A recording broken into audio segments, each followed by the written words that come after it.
Hey, what's going on, everybody? My name is Corey, better known as the Seaman. Now I want to welcome you to another edition of the Seaman's Cinema Sit-Down. Oh man, it is one of my favorite days because it is spoiler talk day, baby. As you can see, I am wearing my Jurassic Park tee, so that can mean I'm only talking about one thing. Pull up a chair, take a seat. Today I'm diving into all the spoilers on Jurassic World Fallen Kingdom. Now, if you've seen my live reaction and my non-spoiler review, you know that this movie has grown on me the more I've sat with it. I've now seen it a second time.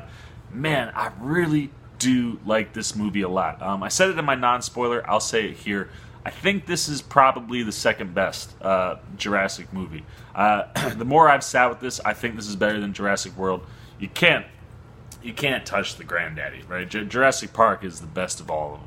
But this one is really, it's right up there, man. If you watch my non-spoiler review where I really break down the movie itself, if you want that, make sure you go check that out. But I did touch on the fact that I loved that, Bayona brought back nostalgia stuff, right? This movie has the look and the feel of the old Jurassic Park. Lots of real-life practical animatronics. All those things that kind of elevated this movie for me. And it does. It does a lot of things. More than anything, Bayona and Colin Trevorrow push this series where it needs to go, finally. So look, we're not going to get into the good or the bad. We're just going to go through everything in this movie, kind of start at the top, work our way down. I got all my notes here, and we're just going to, go into what I both liked, and, minor things that came up that, But we're just kind of rip through everything right now, so here we go. And it starts right at the beginning, man. Bayona does a great job working with Michael Giacchino on the score, and it starts right at the beginning, man. It's a real eerie tone setter mixed in with a really eerie style for our title cards. And I love that, man. It just gives you that tone right away. And then the opening sequence really sets this all up. I said it in my non-spoiler. Bayona does such a great job of bookending this movie. Starting it strong and ending it strong. And the opening sequence, man, is just wonderful, right? It's all the stuff that you want in a Jurassic movie right at the beginning, man. You got scientists, you got them working at night, doing shady stuff in the rain. Oh, man, the whole setup of this scene, man, just brought me back to the original Jurassic so many different times. I love that, we're kind of working in two spots. We're back at the park, and we have this submarine that's kind of in the water, and they're going to find the Indominus Rex bone. What we learn in the movie is that they've created this Indoraptor, and we will get to that in a little bit. So good. But it's erratic, right? It's hard to predict. So they want this Indominus Rex DNA from the original one to help tweak it, right? Dr. Wu is back. He wants to tweak some stuff. So you got these scientists going out, and they go into the water where the body ended up at the end of the Jurassic World, cut off a piece of the bone, and they get back out, get up to a helipad. Now there's a guy up on the land that's making things work. You got to open one of these big gates, and while they're under the water, we get the first taste of Bayona really diving into some nice trickery and playing with lighting. I think it might be submarine lights, but it could be lightning from above. As they're moving around in the submarine, we get two shadows, one kind of going this way and then one that's kind of more head-on, I think, but much bigger, the second one. And this is obviously teasing the big aquatic dinosaur from Jurassic World, the Mosasaurus, or Mosasaurus. I looked up all the names because I wanted to know all the dinosaurs. But you get shadow twice, and it just gets you jacked, man. You're like, oh, something's coming, man. We're getting dinosaur action right out the gate. But like I said, they get back up to the surface. And there's a technician named Fred, I believe, and he's working on trying to get the gate to close that's in the water so that the Mosasaurus doesn't get out into the real world. As it finally starts to close, you see that it gets out. We see him later on. Later on in that scene and later on in the movie also. But he's out in the actual ocean. What's great is while Fred is working on his stuff, and I hinted at this in my non-spoiler review, lightning starts to flash. But before that, we hear thunder. And while thunder's going on, you see trees moving. So Fred can't hear the trees or the stamping because it's kind of syncing up with the thunder. Lightning bolt flashes, and the guys that were now on the helicopter see something coming, and they start yelling at Fred, and Fred can't hear them because of just the storm and the helicopter. So he keeps working, trying to get stuff to close. Lightning flash, and now you see it, man. There's a T-Rex right in the background. Fred keeps going. Everyone's freaking out. Like, come on, man. Now, why you don't run when people are like this? I'm just like, I don't know. I can't see anything because it's dark. I'm going. Another lightning flash, and the T-Rex is almost on him. And I love that, man. It's such a cool, old-school horror trick that works so well for a movie like Jurassic Park. What's great is, Fred gets away. The helicopter takes off, but he gets onto the rope ladder, and the T-Rex can only grab the ladder, shakes it around a little bit. You think he's going to take the whole thing down, but it breaks, and Fred escapes. The T-Rex just kind of sitting there like, there, man, like, there he goes. There goes my food. And who pops up but the Mosasaurus?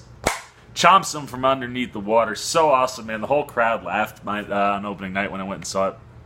And it sets the tone, man. One, it sets that eerie kind of suspenseful tone, but it also sets the body count tone, man. Like, lots of people go down in this movie. We get tons of awesome dinosaur action, and it all starts right there at the beginning. I absolutely love it. Now, before we get really going, we get something else, but we're going to talk about who we see at the beginning, at the end of the review. So then, really, like I've said, it's 3 acts, right? You have 2 long acts, an act that takes place on the island, an act that takes place at the Lockwood estate, and then this kind of mini act in the middle that takes place on the boat and the Lockwood estate. It's kind of the back and forth. So with the Island Act, as I mentioned in my non-spoiler review, Claire is kind of working for a save the dinosaur kind of fund, but can't get any funding. So Lockwood himself says, "Hey, you can take my money," and puts Eli Mills in place to kind of go run things and make sure that we get these dinosaurs off this island before it explodes and on into the new one. But Eli Mills, as we come to learn, he's one of our main villains. He has ulterior motives. He's planning on trafficking all of these dinosaurs on the black market. And what he's going to gather them for, what he needs Claire for, is he needs Claire to, start all of the tracking devices from the old park, so that they can easily track where all the different species are and get one of each and get out of there before it goes.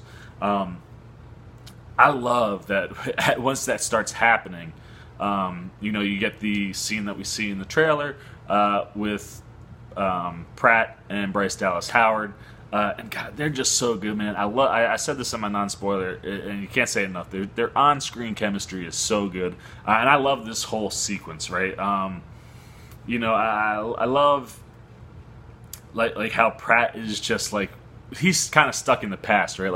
Like you broke my heart, and she's, Claire's more like, we need to go save all these dinosaurs, and Pratt's like, I don't want to go back there, man. Like, why am I gonna help you? You broke my heart, kind of stuff, without saying it right out. It's really good banner, but ultimately, Owen's not, persuaded. She throws Blue out there, and he's not hearing it. He's moved on from the Jurassic days. But what's great is when we get to the helicopter, kind of like Indiana Jones style, Pratt pops up in the back of the helicopter. And once they touch down the island, he actually goes, before going out to find Blue, he goes to Howard. He goes, and if I don't come back, just remember, you're the one that made me come here. And the look on her face, man, is just absolutely priceless. I love it.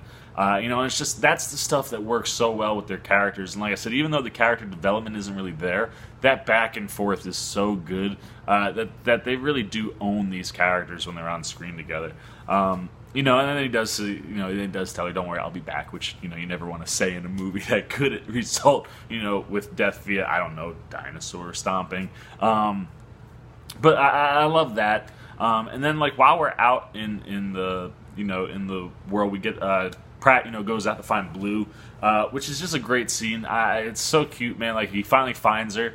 He's like, "Hey," and he pulls out a treat, and has the clicker and tosses her the treat, and she just doesn't react at all. It made me laugh so hard because, a significant amount of time has passed since the last time I saw him. You're just like, oh, man. She's either like, F you, buddy, you left me out here by myself, or she doesn't remember. But she does kind of come up, and as we see in the trailers, he's about to pet her, gets hit with a tranq dart. Why people don't listen to the professionals in these movies is beyond me, right? Like, this guy trained this raptor. This raptor helped him defeat the Indominus Rex with the T-Rex. Like, this dinosaur has been through some stuff with Chris Pratt, man. Like, listen to the dude. They don't. They shoot it with a dart, and boom. Like I said, body count, man. She jumps right on the dude that shoots her, eats his face, goes, I think, for a second guy, and then she gets shot. And this is kind of the first major, like, oh no moment. And kind of is the only thing that holds together that mini second act on the boat.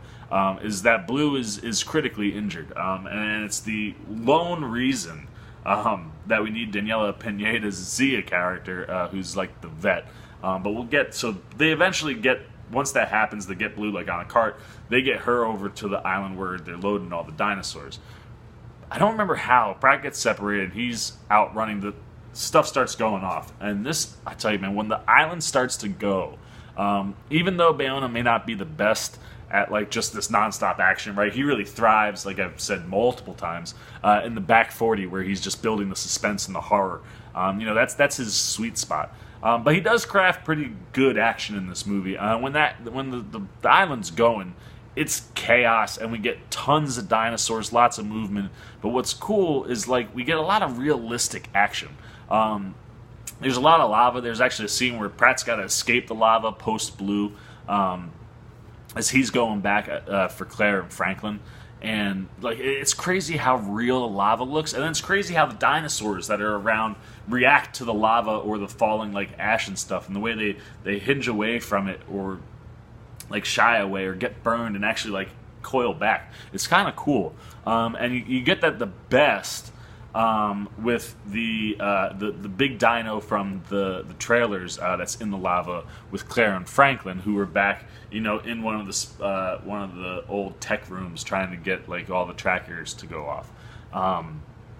At this point, the island's in full chaos, and lava's starting to melt through, and Bayona brings back that light trick. Only this time it's with drips of lava, and we see that big dino from the trailer, which, because I looked up all the names, is the Baryonyx.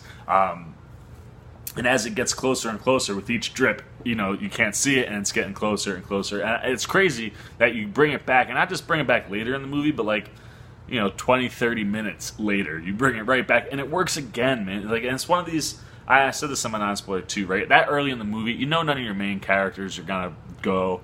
It's not the way these movies work. But still, builds a really suspenseful scene, and it's the one spot where Franklin kind of gets to have some fun, albeit at his own terrified expense. Justice Smith does such a good job at being scared in this movie. For someone who loves dinosaurs, he's absolutely petrified of them, and it is really funny. But he has this really nice scene where Howard is trying to get up to a ladder. She needs a chair, and he goes to grab it, and the Baryonyx kind of grabs it, and he has to like wrestle it away from the dinosaur, which is hysterical. And everything about that scene just works. From the lighting, and that's the thing, man. Like from the cinematics, the lighting, like the lava even works better than the lightning does, because it just looks cooler. But the Baryonyx also gets hit by the lava, and same thing. It recoils, man. It retracts and shakes. It shakes off. It actually gets hurt. I was expecting to just lean right through, man. Like maybe it had like armor for skin, but that's not the case. And I love that realism, and you get a ton of realism with these dinosaurs throughout this movie, like the way they move and when they get hit with tranq darts and the way they fall down, all very realistic in ways that we haven't really seen them move before, and the CGI is just so clean through the whole movie. So like I said, man, everything going on in this sequence is a ton of fun. And then we get to that big spot where Pratt finally gets back to Franklin and Claire. They're outside running away from, just trying to run as everything's, just full chaos on the island. And they get to like one of the orbs, and Pratt's there, and that's where we get that other shot from the trailer. The trailer, like I said, I wasn't a big fan of the trailers, and they gave a ton away. But the stuff they didn't give away, which we get to as we move forward, there's some really nice stuff. And this is one of the first things that they don't really give away, even though they peek at it. You really thought you got most of the scene with the Carnosaurus. It's kind of the other T-Rex looking one, but it's got horns. Comes up for Pratt. But before, and then like in the trailer, we see that the T-Rex saves the day. But before that even happens, it's either an Ankylosaurus or it's a Triceratops. I can't remember, but one of those types of dinosaurs comes running in and actually fights the Carnosaurus first. And it's an awesome dinosaur fight sequence that the Carnosaurus ultimately wins. And then when it's going, Claire and Franklin get in the orb, and as it's coming around for Pratt, that's when the T-Rex shows up, and we get that big, giant, beautiful, picturesque shot, for our trailers. But that whole shot, man, that that surprise dino fight was so awesome, and all the dinosaur action in this movie is just fantastic. That one really popped, and I wasn't ready for it, right? Because I'm expecting the scene I've seen like a bajillion times on these trailers, and there was a nice little chunk in there that didn't exist that really played well. And then from there, obviously, we get everybody running off, and the other thing we see from the trailers, them going off that cliff and into the water. And that's where you get, one of Pratt's first real big hero scenes for Owen. He goes under the water, and he's trying to get Claire and Franklin out of the orb. I mentioned that in my non-spoiler, hinted at that in my non-spoiler. And what's crazy is while they're under that water, man, like there are rocks and things falling and like cracking the orb. Water's leaking in, and it's a really panic, stressful situation that has you on the edge of your seat, even though you know we're still too early in the movie for anything to happen to these characters. Pratt eventually gets a knife in there and pops off the door. Just a really quick, fun scene that leads into another one after Claire explodes about being tricked and betrayed, and this was what they told us they were going to do. Which is just this kind of quick little fight sequence where they kind of set up on a safe part of the island that's not exploding yet, where the boats are. They're kind of figuring out things. They go disarm a couple dudes, take a Humvee, drive it, and fly onto the boat. And that brings us to the scene. It still hits me. Even the second time when I went and saw it, still got teary-eyed. Didn't cry quite as much as the first one because it was so unexpected. But after Claire, Franklin, and Owen make it onto the boat, Zia is already on the boat working on Blue. She's kind of held back from everybody.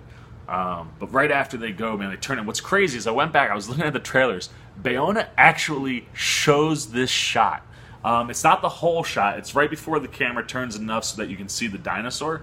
But actually, for a split second in the trailer, teases this moment where you can see them looking back at the island. And you see all the smoke and the fire. But what they see back on the dock is a freaking Brachiosaurus, man. And I said this in my non-spoiler review. If you're a hardcore Jurassic Park fan, this is the first dinosaur we have an interaction with. Yes, there's the baby raptor, and that stuff in the lab. But once they get out into the park, the first dinosaur that we see in the park, the dinosaur that makes Alan Grant like freak out and go, "Oh my gosh!" Like it actually happened. Full-grown live dinosaurs is the Brachiosaurus. And we get a bunch of moments with the Brachiosaurus in Jurassic Park, even later on when they're up eating the plants. That dinosaur is so iconic and so important to that first film. And here we are in a movie that is finally it's saying goodbye. I said this in my non-spoiler review. I was actually happy with how much time we spent at the island. Initially, I wasn't, because I wanted to get to the other stuff, the more suspenseful, kind of scary stuff. But I was glad we stayed at the island because this is our goodbye. This is our goodbye to the island. And as we look back, man, Bayona, what a beautiful way to say goodbye to the old world of Jurassic Park.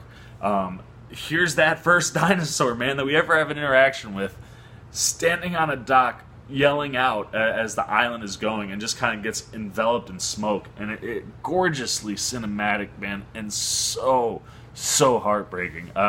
It's one of the most shocking, like out of left field thing, like unexpected things I've seen in a Jurassic movie, and it's just so wonderful. I mean, it deserves a standing O. Really, it caught me off guard, and it paid off so big. I loved everything about it. Like I said, of all the dinosaurs, we say goodbye to the island with the Brachiosaurus, the first dinosaur we kind of got to hang with. So I love that. Now, once we're on the boat, this is where I really feel like we could have trimmed a lot of stuff. There's a lot of boring. This is where the more boring kind of sequence goes. But we're kind of between here and the Lockwood Estate, back and forth. But there are two nice scenes with Chris Pratt and Bryce Dallas Howard, again, playing with that chemistry. Blue needs a blood transfusion. The only dinosaur that has blood that'll work is the T-Rex of all dinosaurs. And again, this is where having practical animatronics really works. Because in this shot, they're in this little cage with the T-Rex, and the T-Rex is moving, and it's a real T-Rex, man. It knocks Bryce and Chris Pratt around, Claire and Owen, as they're trying to get the blood. But it's such a fun scene with the two of them as they kind of go back and forth before they get it, and then obviously we get that CGI shot as the T-Rex kind of starts to wake up. But again, really, really well built suspense. And that whole scene is really cute. I really enjoyed that. And then because they're stowaways, they're hiding constantly, which allows Bayona to build a little bit more suspense in this fairly, less exciting stretch of the movie. But they fall asleep on each other, and it's really cute.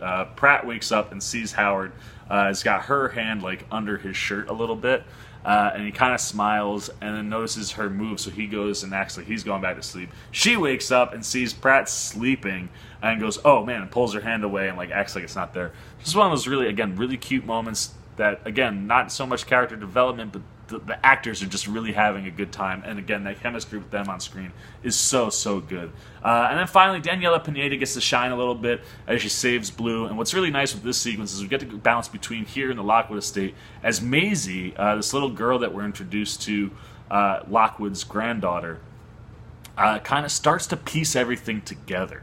And it's really cool, but they do this nice thing as they're saving Blue. They go back and forth to her, and she finds computer files down in one of the lab of Pratt and Blue as a baby with the other raptors, and you get even more of those scenes than we got in the first one or what we saw, just from the trailers. We get a bunch more of it, and it's wonderful, and it's so heartbreaking and touching as we bounce kind of back and forth until Daniela Pineda ends up saving Blue, which is really nice. But then that's it, man. From there, we finally get to the Lockwood estate, and so much awesome stuff happens here. As I said, Mills gets back, and Maisie's kind of starting to question him. And this really makes Lockwood look bad in so many ways, right? He must really be inept to have the fact that Mills is working behind his back, has a secret lab, has a secret dinosaur cage, like jail downstairs that he doesn't know of. And then when everything kind of flips and he finally finds out that Mills has betrayed him, he's like, "Call the police and go turn yourself in." Mills obviously isn't going to do that. He grabs a pillow, and we cut back to Maisie. Or actually, as he grabs a pillow, we cut to he has a staff that falls over and cracks, and it's the mosquito in the amber.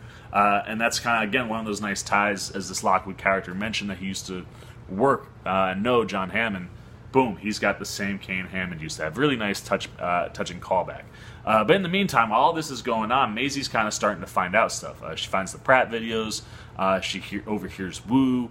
And while she's downstairs, this is where we finally get to meet the Indoraptor. We find out about the Indoraptor as Mills and Wu are talking, along with Toby Jones, who is the auctioneer, if you will, as they're going to kind of traffic all these dinosaurs to the black market. And this is where we finally get to meet the Indoraptor. Maisie's overhearing all this stuff, and hand comes out from behind the cage and kind of touches her hair, and she freaks out. And again, it's just why the animatronic stuff works so well, because when that happens, it feels real, because it is real. It really does happen. And then we get to find out some really interesting stuff with Maisie. After she kind of runs out of there, she uses this dumbwaiter a bunch of times to escape. So she escapes Mills that way. In the meantime, also Pratt and Owen and Claire have been captured, and they get locked up in a cage next to dinosaurs, and all the dinosaurs, as they're unloaded on boats, get put into these cages. And what's wild here, man, is where Bayona drops stuff, again, not in the trailer, and cinematically right out of the movies. It was like watching the first Jurassic Park as they herd these dinosaurs out of cages. And here we go, man, one of these wide shots, and we see the cages that we saw from the first one. We see these electrical pokers with, the different dinosaur guys. And as they shock them, we get the shadows on the wall, just like the first Jurassic Park. The Bayona kills it during this sequence cinematically. Such a nice thing, again, that was saved from the trailers. That, boom, again, got me. I was like, wow, that was a nice little surprise. I love that. But then Maisie goes upstairs, ends up finding Lockwood, which is really screwed up in a whole bunch of ways. But there's a book that she had tried to get her hands on earlier, and she finally gets her hands on. And this is the big reveal from her. She's going through, and the woman that pops up a couple times in the movie that's kind of taking care of her, we find out is maybe that she's a clone. But basically, all she finds out is that she's a clone. She was a clone of I think, Lockwood's actual granddaughter, or something, or his daughter. Something like that. But she ends up finding out that she's a clone. She's the one that finds it out. It's not Pratt. It's not Bryce Dallas Howard. It's Maisie. And what's crazy is, I said this in my non-spoiler, there was a shot on Maisie that was so cool. It was on her eye as it kind of dilated. Looked like a shot, I think, that we also see in this movie, that we've seen in a bunch of the Jurassic movies, on the eye where it dilates. I said, that's so cool. When you find out she's a clone, that makes that shot even cooler because it's foreshadowing that fact that she's created just like the dinosaurs are. So freaking cool. But also the thing that changes the game. Once you know she's a clone, anything could happen to Maisie, and that elevates the suspense, and it's such a smart move to really elevate this whole scene at the Lockwood estate. What's cool there is we get to see another fun dinosaur, the Pachycephalosaurus. It's kind of like that headbutt dinosaur. It's got the chrome dome. That's how Pratt and Howard get out of the cage. Pratt figures out a way to make it get... I can't remember what it is, but it makes a noise or something. Basically, it breaks through, and then there's an explosion that gets them out.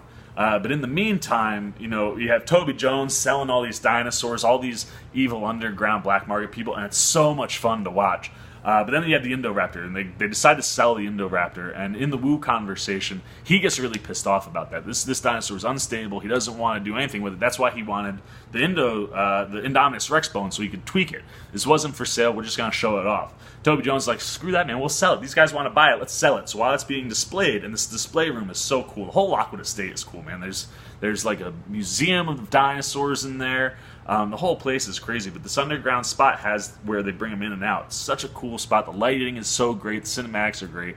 But the Indoraptor gets out, and the hunter guy is there. Boom, hits it with a couple of darts. And again, this is where we see like it kind of get woozy and fall down, and its legs move in ways you don't expect a dinosaur, almost more humanistic. Really cool. But when it goes down, this is one of the other scenes I teased in my non-spoiler.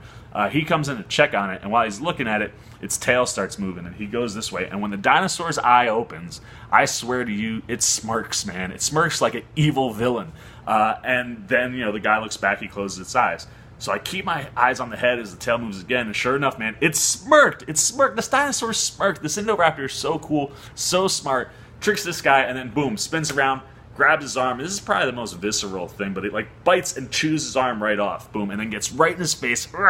And that's where, again, the animatronics work so well. When that dino's right in his face, it feels terrifying. He feels like he's terrified, because it is. It's right there. It's practical. And then we get a whole lot of death, man. This raptor kills a whole bunch of people, which is awesome. You love that action. And also hits something that causes a slow gas leak, which we'll get to. But then it goes upstairs, and it starts chasing Maisie. Maisie runs to her room, scared, curls up and hides. And it takes Owen forever to get upstairs. But this I swear, man, this raptor is so smart. It uses its claw to tap the ground to track, and also smells. And you see it climbing down to get Maisie. Why it's so fixated on Maisie, I'm not sure. Maybe it's because she's a clone and it's attracted to it. Not really sure. That's never kind of really discussed.